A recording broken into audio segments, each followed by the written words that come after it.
आज के इस वीडियो में मैं बात करने वाला हूँ पुराणों में बुद्ध का उल्लेख है या नहीं इस विषय पर। वैसे तो हमारे यहाँ के जो विद्वान हैं उनका मानना है कि जो पुराण है उनकी रचना गौतम बुद्ध से बहुत पहले हो चुकी थी, लेकिन जब हम पुराणों का अध्ययन करते हैं तब उनमें कुछ और ही लिखा होता है। तो आज मैं आपको बताने वाला हूं कि पुराणों में बुद्ध का उल्लेख है या नहीं है, और अगर है तो किस तरह का है, उनकी प्रशंसा की गई है या उनका विरोध किया गया है, ये मैं आपको बताने वाला हूं। तो आइए वीडियो की शुरुआत करते हैं। तो वीडियो की शुरुआत यहां से करेंगे, और ये है वो बुक जिसके माध्यम से मैं आपको इस वीडियो के अंदर जानकारी देने वाला हूं। इस बुक का नाम है पुराणों में बुद्ध, डॉक्टर सुरेंद्र अज्ञात की है ये। इनका पूरा नाम है डॉक्टर सुरेंद्र कुमार शर्मा, ये आपको यहाँ पे ध्यान रखना है।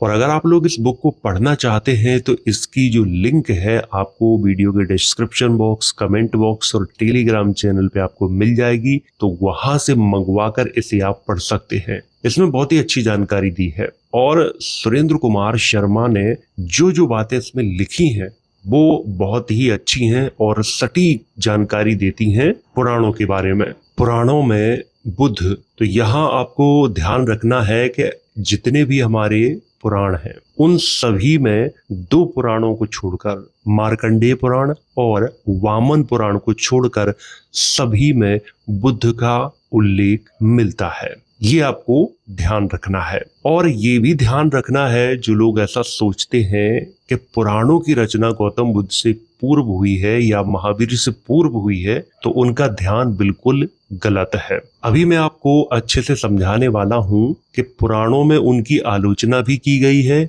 और प्रशंसा भी की गई है। तो सबसे पहले बात करते हैं ब्रह्म पुराण की। इस पुराण में बुद्ध का 2 बार उल्लेख हुआ है। पहले स्थान पर उन्हें त्रिविक्रम यानी विष्णु के रूप में याद किया गया है और सादर नमस्कार किया गया है। यहाँ पर मैं संस्कृत को नहीं पढ़ूंगा क्योंकि फिर तो वीडियो बहुत ज्यादा लंबा हो जाएगा। अगर आप लोग कहेंगे तो मैं पढ़ दूंगा। मैं इसीलिए नहीं पढ़ता हूं क्योंकि इससे वीडियो बहुत ज्यादा लंबा हो जाएगा और आपका समय भी खराब होगा। इसीलिए मुद्दे की जो बात है उस पर बात करते हैं। तो ये है इसका हिंदी अनुवाद। यहाँ पे लिखा है, अर्थात है यानी घोड़े का रूप धारण करने वाले त्रिविक्रम विष्णु आपको नमस्कार है। हे बुद्ध का रूप धारण करने वाले, हे राम का रूप धारण करने वाले और हे कल्कि का अवतार धारण करने वाले, तुम्हें नमस्कार हो। और दूसरा जो उल्लेख है वो यहाँ पर किया गया है। जितना मैंने हाईलाइट किया है उतना ही आपको ध्यान रखना है, क्योंकि उतना ही मैं आपको पढ़ के समझाने वाला हूँ। अर्थात कलयुग में 28वें वर्ष में विष्णु ने बुद्ध बनकर धर्महीन शाक्यों और धर्महीन लोगों को धर्म में लगाया। सबसे पहले तो आपको यहाँ पे ये समझना चाहिए कि जो भी यहाँ लिखा है ये सरासर गलत है। इतिहास मैंने भी पढ़ा है और आपने भी पढ़ा है। गौतम बुद्ध से पूर्व भी जो बुद्ध हुए हैं उनका उल्लेख है, उनकी पूजा होती थी, उनके स्तूप मौजूद थे। तो यहाँ पर जो कहा गया है कि शाक्य जो धर्महीन थे और जो अन्य लोग थे वो धर्महीन थे, उनको धर्म में कौन लाया? बुद्ध। और बुद्ध कौन थे? विष्णु ही थे, क्योंकि उन्होंने ही बुद्ध का रूप धारण किया था, ऐसा पुराण वाले मानते हैं, जबकि सच्चाई इसके बिल्कुल विपरीत है। पद्म पुराण, इस पुराण में बुद्ध का अनेक बार उल्लेख हुआ है। कृष्ण को नमस्कार, मलेच्छों का विनाश करने वाले बुद्ध को नमस्कार। सबसे पहले तो आपको ये बात अच्छे से समझनी चाहिए कि बुद्ध ने किसी भी मलेच्छों का कोई विनाश नहीं किया था। बुद्ध ने तलवार नहीं चलाई। जो यहाँ पर लिखा है कि विनाश करने वाले बुद्ध को नमस्कार, और यहाँ पर संस्कृत में भी लिखा हुआ है। और अगली लाइन में यहाँ पर मैंने हाईलाइट किया हुआ, इसमें लिखा हुआ है, प्रलंब के विनाशक बलराम को नमस्कार, दैत्यों को मोहिने वाले बुद्ध को नमस्कार। यहाँ जो दैत्य हैं उनको मोहिने वाले बुद्ध को नमस्कार। अब दैत्य किसको कहा गया है? दैत्य, असुर, राक्षस, दानव, ये सब बौद्धों के ही नाम है, लेकिन ये किसने दिए हैं? ये उनके विरोधियों ने उन्हें दिए हैं। तो ये आपने देख लिया। अब इसे भी देख लीजिए, अर्थात मत्स्य, कूर्म, वराह, नरसिंह, वामन, राम, अर्थात परशुराम,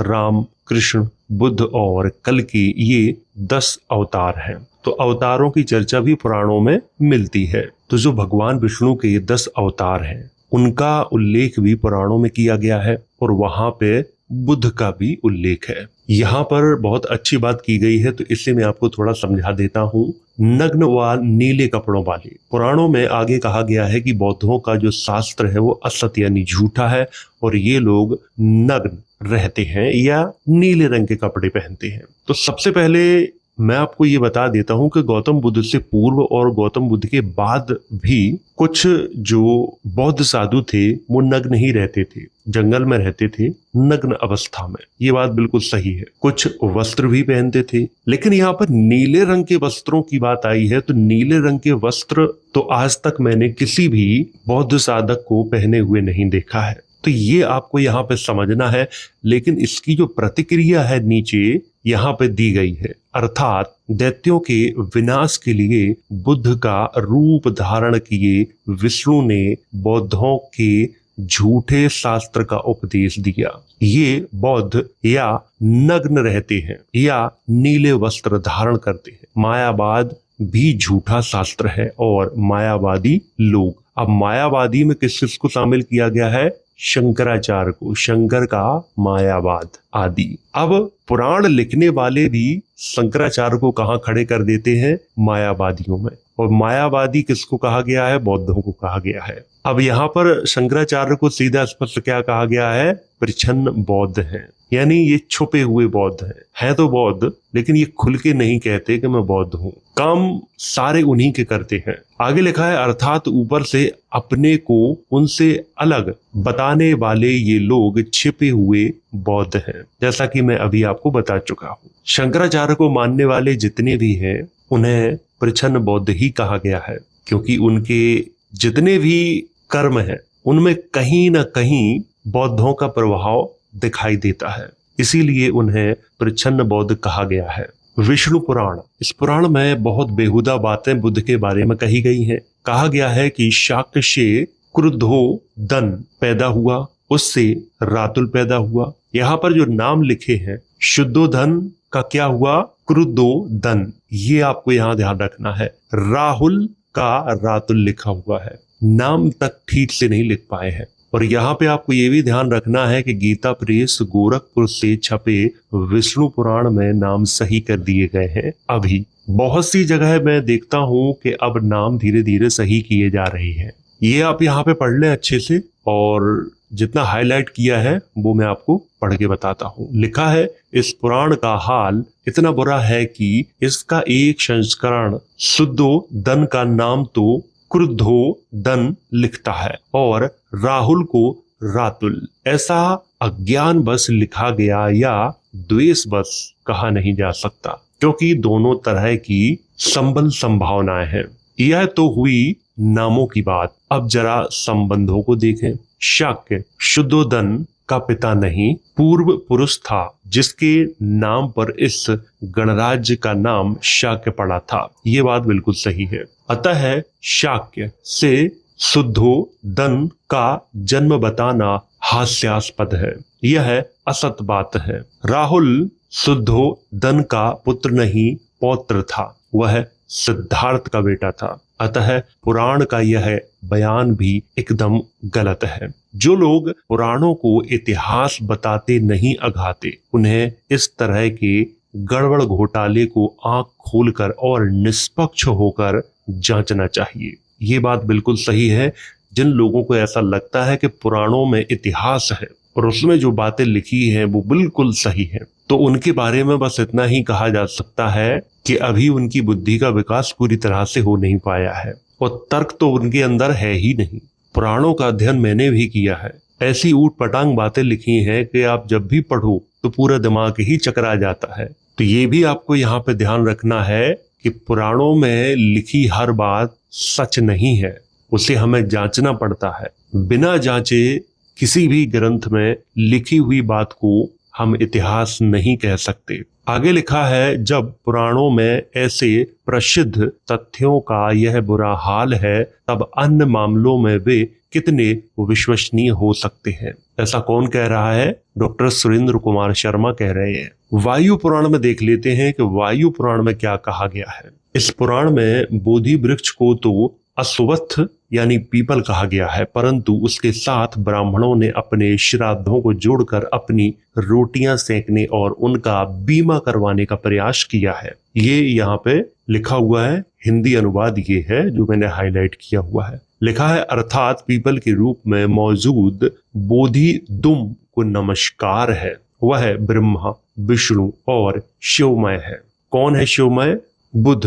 वह पितरों को तारता है, जिनका श्राद्ध किया जाता है उनके बारे में बात हो रही है यहाँ पे। इसीलिए बाद में गया में किए जाने वाले श्राद्ध का विशेष महत्व विभिन्न ब्राह्मण ग्रंथों में प्रतिपादित किया गया। यह गया, बोधि वृक्ष आदि बौद्ध प्रतीकों के नाम पर गैर बौद्ध ब्राह्मणों द्वारा की गई दुकानदारी का मोह बोलता प्रमाण है। आजकल जब भी हमें पितृदोष उत्पन्न होता है या पितृ परेशान करते हैं तो उनका उपाय बताया जाता है, या तो ये कहा जाता है कि जाइए पीपल के वृक्ष के नीचे फलाना फलाना कर दीजिए, ठीक हो जाएगा। लेकिन ये पीपल के वृक्ष के नीचे ही क्यों?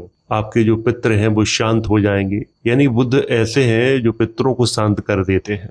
यहाँ से कई बातें समझ में आती हैं कि एक तरफ तो ये कहा जाता है कि हमारे जो ग्रंथ हैं वो गौतम बुद्ध से बहुत पहले लिखे गए हैं, लेकिन हर ग्रंथ में बिना बौद्धों की बुराई किए ग्रंथ पूरे नहीं होते हैं। तो ऐसा कैसे संभव है? अब लोग समझदार हो गए हैं। पहले का जमाना गया, पहले के लोग पढ़ते लिखते नहीं थे, उन्हें पढ़ाई का अधिकार नहीं था, तो जो कह देते थे वही मान लिया जाता था। आजकल लोग वेरीफाई करते हैं। अगर उन्हें कुछ भी गड़बड़ हुआ तो वो इतने प्रश्न खड़े कर देते हैं कि जवाब देना मुश्किल पड़ जाएगा। तो इसीलिए अब उस बात को स्वीकार करते हैं लोग जो उनके तर्क पे खरी उतरे। जो बात उनके तर्क पर खरी नहीं उतरती है वो उसे स्वीकार नहीं करते हैं। लेकिन फिर भी लोग ऐसी बातें किए जा रहे हैं आज भी जो तर्क पे खरी नहीं उतरती हैं, और आशा वो ये करते हैं कि हमारी बात को माना जाए। कैसे माना जाए? चलिए आगे बात करते हैं। अब भागवत पुराण पे बात करते हैं। इस पुराण में भी विष्णु पुराण की तरह है, नाम भी गलत है और संबंध भी गलत है। ये आपको ध्यान रखना है। अर्थात तब कलयुग शुरू होने पर राक्षसों को मोह यानी अज्ञान में डालने के लिए गया के अंतर्गत कीकट प्रदेश में जिन या जन का पुत्र बुध नाम से होगा। युगों को मानने वाले कुछ विशेषज्ञों का कहना है कि कलयुग 3100 ईसा पूर्व में शुरू हुआ, और कुछ अन्यों का कहना है कि 1100 ईसा पूर्व में शुरू हुआ। ऐसे में ईसा पूर्व 6वीं शताब्दी में जन्मे बुद्ध को कलयुग के शुरू होने पर जन्मने वाले कैसे कहा जा सकता है? देखिए, यहाँ पर किसी को कुछ भी पता नहीं है। जिससे आप जो पूछो वो अपना नया ज्ञान दे देता है। किसी से पूछो कलयुग का प्रारंभ कब से हुआ, तो कोई कुछ कहता है, कोई कुछ कहता है, कोई कुछ कहता है। सब लोग अलग अलग राय बताते हैं। जैसे किसी से पूछो कि महाभारत का युद्ध कब हुआ, कोई कहता है 5000 साल पहले, कोई कहता है 10,000 साल पहले, कोई कहता है 10 लाख साल पहले, कुछ तो करोड़ों में पहुंच जाते हैं। ठीक ऐसी ही बात यहाँ पे हो रही है, क्योंकि किसी को कुछ निश्चित पता है ही नहीं। सब अपना अपना तुक्का लगा रहे हैं, जिसका लग जाए ठीक, नहीं लग जाए तो कोई बात नहीं। वैसे कलयुग की शुरुआत मानते किससे हैं? गौतम बुद्ध के जन्म से मानते हैं कि जब उनका जन्म हुआ उसी समय कलयुग की शुरुआत हो गई। अब थोड़ी सी बात कर लेते हैं नारदीय पुराण के बारे में। इस पुराण में एक जगह है, यदि बुद्ध की हिंदू देवताओं की तर्ज पर स्तुति की गई है तो अन्यत्र बुद्ध व बौद्धालय यानी बुद्ध विहार की निंदा की गई है। इस पुराण का कहना है कि यदि आप पर बहुत बड़ी विपत्ति भी आ पड़े तो भी किसी द्विज यानी ब्राह्मण, क्षत्रिय और वैश्य, वैसे क्षत्रिय और वैश्य द्विज नहीं होते हैं लेकिन कुछ लोग लिख देते हैं, द्विज ब्राह्मणों को ही कहा जाता है, को बुद्ध विहार में प्रवेश नहीं करना चाहिए। कहने का मतलब है कि चाहे कितनी बड़ी विपत्ति आ गई हो, चाहे तुम मरने वाले हो, फिर भी बुद्ध विहार में प्रवेश नहीं करना चाहिए।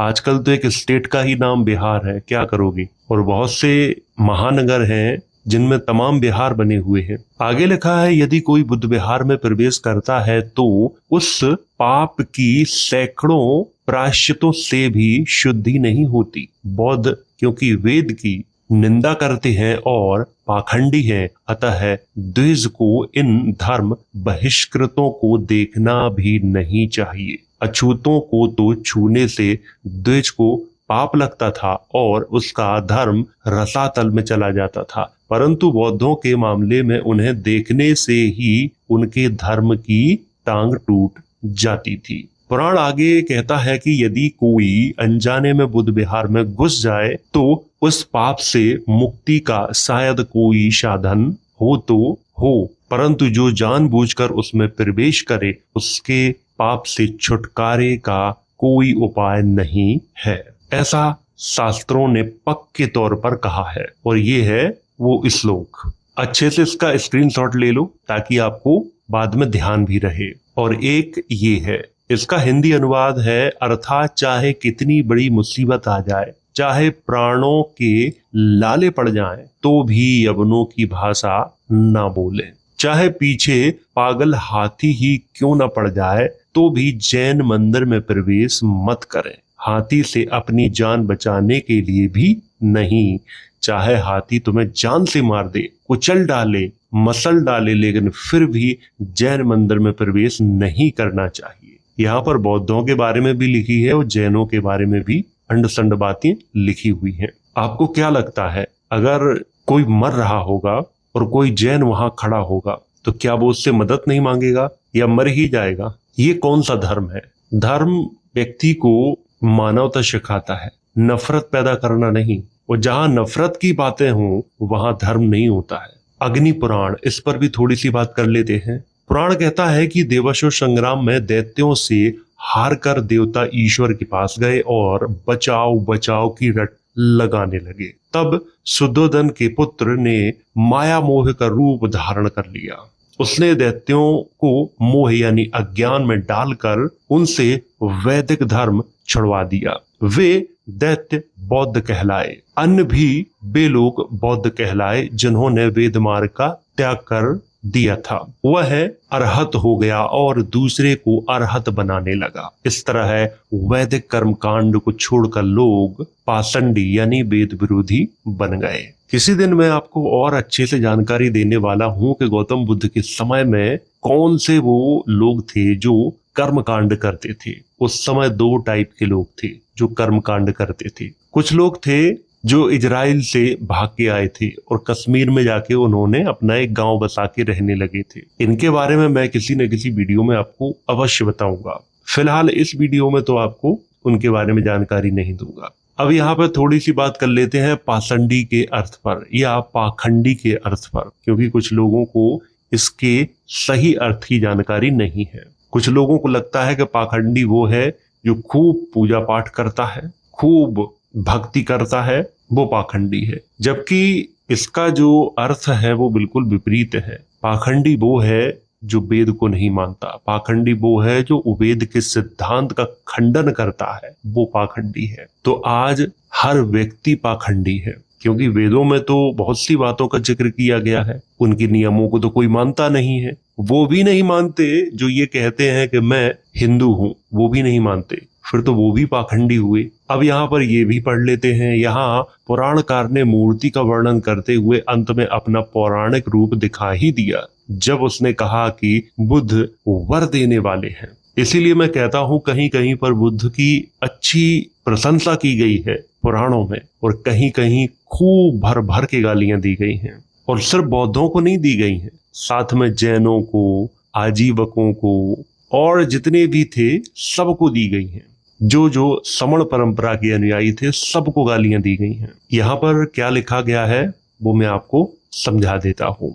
बुद्ध धर्म और ब्राह्मण धर्म में एक बुनियादी अंतर है। बुद्धिज्म परिश्रम की बात करता है, जबकि ब्राह्मण धर्म चमत्कार व परिश्रमहीनता पर बल देता है। बुद्धिज्म कहता है कि कल्याण के लिए तुम्हें प्रयत्न करना होगा, निरंतर और क्षम्य। ब्राह्मणवाद कहता है कि पीपल के पेड़ को सिर झुकाओ और कल्पित स्वर्ग लोक में अपने लिए आरक्षित कमरा पाओ। बुद्ध ने कभी नहीं कहा कि जिस पेड़ के नीचे बैठे हुए को मुझे ज्ञान प्राप्त हुआ था उसे सिर झुकाओ, तुम्हारा कल्याण हो जाएगा। ये बातें किसने लिखी हैं? ये बातें लिखी हैं डॉक्टर सुरेंद्र कुमार शर्मा ने। बौद्ध धर्म में भी ब्राह्मण है, हिंदू धर्म में भी ब्राह्मण है, तो ये दोनों ब्राह्मणों की आपस की लड़ाई है। जनता बेचारी बीच में पिस रही है बिना मतलब की। जैसा कि मैं कई बार ये बात कह चुका हूं कि हीनयान और महायान में जो लड़ाई है वही लड़ाई है और कुछ भी नहीं है। उसी का अंश यहाँ पे लिखा हुआ है। इसीलिए वे 15 वर्षों तक अलग अलग परिस्थितियों में अलग अलग समस्याओं पर अपने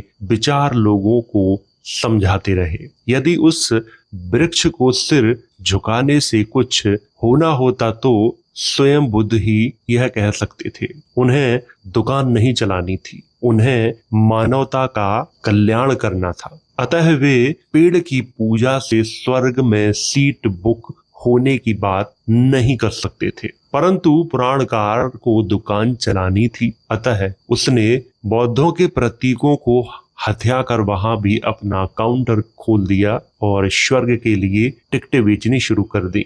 यानी बौद्धों की जो चीजें थी जिनका व्यापारीकरण नहीं हो रहा था उनका भी व्यापारीकरण शुरू कर दिया। अब भविष्य पुराण में देखते हैं कि बुद्ध के बारे में क्या लिखा है। भविष्य पुराण कहता है कि इस दौरान कलयुग ने हरि यानी विष्णु का स्मरण किया। काश्यप से पैदा हुआ गौतम नाम का देव प्रसिद्ध है। विष्णु यानी हरि बौद्ध धर्म का परिष्कार करके पटना में पहुंचे। उन्होंने 10 वर्षों तक राज्य किया, अतः उन्हें शाक्य मुनि कहा जाता है। उन्होंने 20 वर्षों तक राज्य किया, इसीलिए वह शुद्धोदन बन गए। 2000 वर्ष व्यतीत हो जाने पर वह शताद्री में राजा बना और उसने कलयुग के प्रथम चरण में वेद मार्ग का विनाश किया। उसने 60 वर्ष तक राज्य किया। सब नर बौद्ध बन गए। ये लिखा है भविष्य पुराण में, और ये रहे वो श्लोक। स्क्रीनशॉट ले लो और आराम से पढ़ते रहना, इनका भी ले लो। पुराणकार आगे कहता है कि बौद्धों ने पापियों को भी मोक्ष प्राप्त करने योग्य घोषित कर दिया। शाक्य सिंह से बुद्ध सिंह पैदा हुआ और उसने पिता के पद को आधा बना दिया। इसी पुराण में अन्यत्र बुद्ध को अजन नामक ब्राह्मण का पुत्र कहा गया है और साथ ही यह भी कहा गया है कि उन्होंने विप्रों यानी ब्राह्मणों को मोह में डाला, जबकि अन्य पुराणों में बार बार यह कहा गया है कि उन्होंने दैत्यों अथवा दानवों को मोह में डाला। अब पुराणों में लिखी हुई बातें ही एक दूसरे से मैच नहीं करती हैं, उनमें खुद ही विरोधाभास है। एक तरफ ये कहा गया है कि बुद्ध ने दैत्यों को और दानवों को अज्ञानता का पाठ पढ़ाया, जबकि सच्चाई इसके विपरीत है। बुद्ध को सिर्फ भारत ने ही नहीं पूरी दुनिया ने स्वीकार किया है। और यहाँ पे कहा गया है कि उन्होंने ब्राह्मणों को अज्ञानता में डाला, जबकि पीछे कई पुराणों में उनकी सीधे सीधे आलोचना की गई है। अब यहाँ पर जो लिखा है वो भी मैं आपको बताता हूँ। अर्थात भयानक कलयुग के आ जाने पर जनार्दन यानी विष्णु स्वयं बुद्ध के रूप में अजन ब्राह्मण के यहाँ पुत्र बनकर पैदा हुए। उन्होंने देव धर्म के अनुयायी ब्राह्मणों को अज्ञान में डाल दिया, जिससे तीनों ऊंची जातियों के लोग वेद रहित कर्मकांड से विमुख और तामसिक मनों वाले हो गए। अब ये किसने किया? भगवान विष्णु ने किया। तो एक प्रश्न यहाँ पे बनता है कि अगर भगवान विष्णु ही बुद्ध हैं तो फिर बुद्ध को भर भर के गालियां क्यों दी गई हैं? क्योंकि वो तो भगवान विष्णु का ही रूप है। अच्छा हो या बुरा हो हमें स्वीकार करना चाहिए। ये बात इसलिए नहीं लिखी गई है, ये बात इसलिए लिखी गई है कि अगर तुम अपने दुश्मन को खत्म ना कर सको, ये बहुत ही गहराई की बात है। अगर तुम अपने दुश्मन को समाप्त ना कर सको, उससे ना जीत पाओ, तो उसे अवतार घोषित कर दो, वो अपने आप छोटा हो जाएगा। ब्रह्म वैवर्त पुराण, इसमें क्या लिखा है वो भी आपको बताता हूँ। अन्य पुराणों में कल्कि अंतिम है, यहाँ कल्कि के बाद बुद्ध है, कपिल है और मीन यानी मत्स्य अवतार है। अन्य पुराणों में मत्स्य प्रथम है, यहाँ उसे अंतिम बताया जा रहा है। ब्रह्म वैवर्त पुराण में तो बिल्कुल अजीब जानकारी लिखी है जो सोच से भी परे है। यहाँ पे कल्कि का जन्म हो चुका है, कल्कि के बाद बुद्ध का अवतार है। स्कंद पुराण में क्या लिखा है वो मैं आपको बताता हूं। इस पुराण में बुद्ध और बुध दो व्यक्तियों का उल्लेख है। पौराणिक पंडितों का कहना है कि बुध भी बुद्ध का ही नाम है, यानी दोनों एक ही व्यक्ति के नाम है। और जब हम सम्राट अशोक के अभिलेखों का अध्ययन करते हैं तो यही नाम वहां पे लिखा हुआ मिलता है। ये संस्कृत का है, ये वाला बुद्ध, और बुद्ध शब्द से उन्हीं की ओर इंगित किया गया है। परंतु यह बात हमें कायल नहीं करती, क्योंकि इस बुद्ध का जन्म मगध में पिता हेमसदन से माता अंजनी से हुआ बताया गया है। ये वाली जो लाइन है ना, लास्ट वाली, ये सुरेंद्र कुमार जो शर्मा हैं लेखक, जितनी मैंने हाईलाइट की है वो वाली लाइन उन्होंने अपने विचार व्यक्त किए हैं। ये आपको यहाँ पे ध्यान रखना है। वैसे पौराणिक पंडितों का तो कहना यही है कि ये एक ही व्यक्ति के दो नाम हैं। अब यहाँ पर कूर्म पुराण की बात आई है तो इस पर भी थोड़ा ध्यान देते हैं। इस पुराण में जिन के शिष्यों के तौर पर शूद्रों के भिक्षु बनने पर आपत्ति की गई है। अब यहाँ पर जिन किसको कहा गया है? जिन गौतम बुद्ध को ही कहा जाता है, और बाद में जिन से ही जिन नाथ शब्द बना है। यहाँ पर आपको ध्यान देना है, लिखा है अर्थात युगांत यानी कलयुग के अंत में शुक्ल दंत और जिन के अनुयायी शूद्र सिर मुंडवाकर और कासाय वस्त्र धारण करके धर्माचरण करेंगे। यहाँ पर आपको ध्यान रखना है, जिन बुद्ध को ही कहा गया है यहाँ, और उनके जो अनुयायी हैं वो कौन है? शूद्र हैं। आज जो शूद्र हैं वही प्राचीन समय में बौद्ध थे। और यहाँ पर सीधा कहा गया है जिनके अनुयायी जो थे वो शूद्र, वो क्या करने लगे? सिर मुंडवा के कासाय वस्त्र धारण करके धर्माचरण करेंगे। यहाँ पर कासाय वस्त्रों की बात की गई है। हाँ, कासाय वस्त्र पहनते थे, आज भी पहनते हैं। गरुड़ पुराण, उसमें क्या लिखा है वो मैं आपको बताता हूँ। इस पुराण का कहना है कि बुद्ध दैत्यों दानवों के सम्मोह, देवों की रक्षा, अधर्म के नाश और दुष्टों के वध के लिए अवतार लिए थे। नीचे क्या लिखा है वो मैं आपको बता रहा हूँ। अब यहाँ पे लिखा है यह सारा काल्पनिक वर्णन है, और यहाँ पुराणकार ने हिंदू अवतारों के सारे काम बुद्ध के नाम से मढ़ दिए हैं, जबकि यह सब कुछ पूरी तरह अनऐतिहासिक है। इतिहास हमें बताता है कि न उन्होंने किसी को मोह में डाला, न देवी देवताओं की रक्षा की, और न किसी की हत्या की। जिस तरह पुराणकार व पंडित पुरोहित अन्य अवतारों के नाम पर कमाई करते हैं, उसी तरह बुद्ध के नाम पर बस कमाई करना चाहते थे। अतः अन्य हिंदू देवी देवताओं और अवतारों से जुड़ी तमाम बातें बुद्ध के साथ ऐसे जोड़ दी गई मानो किसी हिंदू अवतार का वर्णन फोटो स्टेट करके चिपका दिया हो। ब्रह्मांड पुराण, इसमें क्या लिखा है? इसमें लिखा है, इस पुराण में कहा गया है कि रास्ते में एक बालक बैठा था जिसे मूढ़ बुद्धि जिन ने अपना पुत्र बना लिया। तब भगवान ने असुर अंश वाले जिन आदि को उग्र और अहिंसामय वचनों से मोह में डाल दिया। यानी हर पुराण में बुद्ध की बात की गई है, सिर्फ दो पुराणों को छोड़कर। अब हरिवंश पुराण को भी देख लेते हैं। इस पुराण में शूद्रों और बुद्ध धम्म अपनाने पर नाक भौं सिकोड़ी गई है। कहा है कि सफेद दांतों, काजल से पुती आंखों, केशहीन सिरों और कासाय वस्त्रों वाले शूद्र बुद्ध के धर्म का पालन करेंगे।